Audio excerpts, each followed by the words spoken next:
Okay, so in coaching, we're consistently working with what we might call as barriers or resistances to coaching. And these resistances or barriers come from three different places. Firstly, me, the coach. So my resistance to working with that person, or my resistance to working on that particular topic, it might be. Secondly is the person I'm coaching. They might have their own resistances again to the coaching process or to me. And the third is, I suppose, organizational barriers,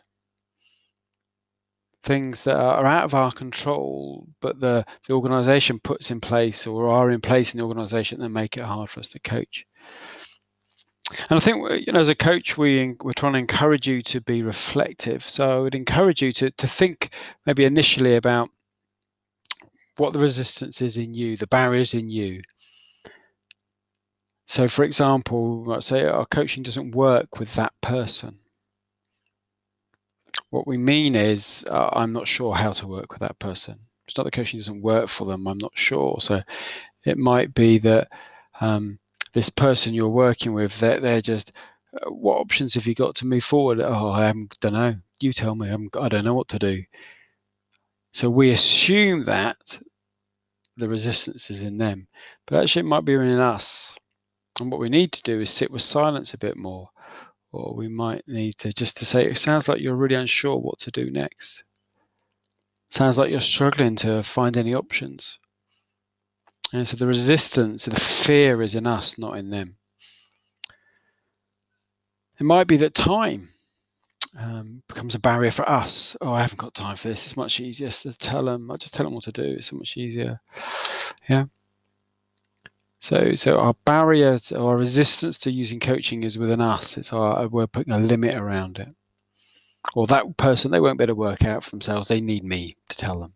They don't know. They're an NQT, so they need me to tell them. And then, when we're talking about the person being coached, yeah, they may have some barriers. They may want you to tell them. So you have a choice. Do you work with that? How do you get around that barrier? You might say, it sounds like you're wanting me to tell you what to do. And what would it be like for you to work that out? What do you mean? So you could develop your own skills in problem solving. And so we're trying to push back with that resistance, And then the third is the organization. And that might be things like, I have no private place to coach.